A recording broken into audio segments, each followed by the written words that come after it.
D'où vient le doigt d'honneur ? Merci d'avoir posé la question.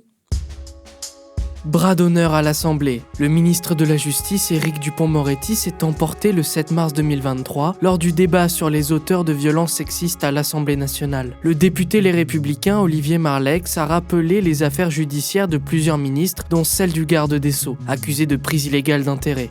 Ce dernier lui a adressé un bras d'honneur en réponse et s'est exclamé pour se justifier. Il n'y a pas un bras d'honneur, il y en a deux, mais accompagnés de paroles à chaque fois. Bras d'honneur à la présomption d'innocence, je l'ai dit 2 fois. La séance a été suspendue et le ministre s'est excusé. Pourquoi fait-on des doigts d'honneur pour insulter quelqu'un ?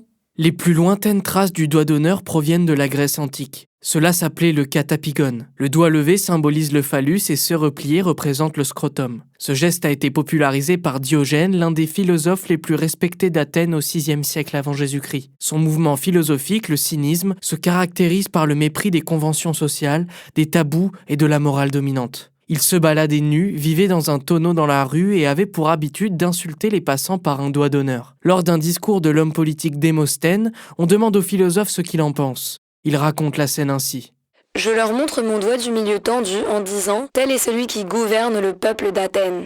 Et pourquoi le doigt d'honneur a-t-il perduré dans l'histoire ?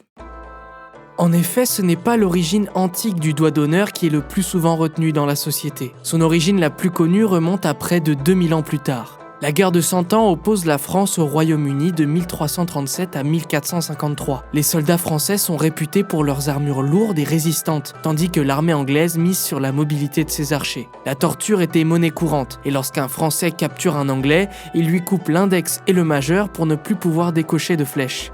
En guise de provocation et de menace, ces derniers n'hésitent pas à brandir leur majeur et leur index quand il leur en reste. D'ailleurs, si en France seul le majeur désigne une insulte, en Angleterre, il faut également lever l'index pour signifier sa colère. Pourquoi appelle-t-on ce signe un doigt d'honneur ? L'appellation doigt d'honneur est arrivée assez tard dans l'histoire. Reprenant le geste de Diogène, les Romains le baptisent digitus impudicus, ou doigt impudique. Il servait avant tout à provoquer les adversaires au combat. En 1556, on parle de doigt infâme, et c'est à partir de là que ce doigt d'honneur, normalement destiné à montrer son mépris ou à provoquer, prend une connotation obscène. Mais c'est l'expression doigt d'honneur qui est restée, pour la simple et bonne raison que les Anglais qui l'arboraient fièrement pendant la guerre de 100 ans pensaient rétablir leur honneur.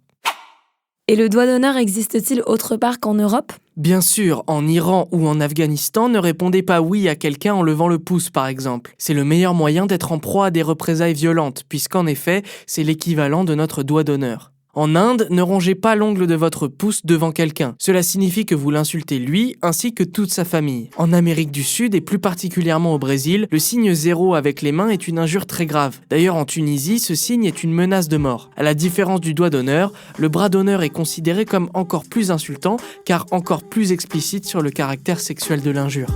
Voilà d'où vient le doigt d'honneur. Maintenant, vous savez, un épisode écrit et réalisé par Samuel Lambroso. Ce podcast est disponible sur toutes les plateformes audio. Et si cet épisode vous a plu, n'hésitez pas à laisser des commentaires ou des étoiles sur vos applis de podcast préférés.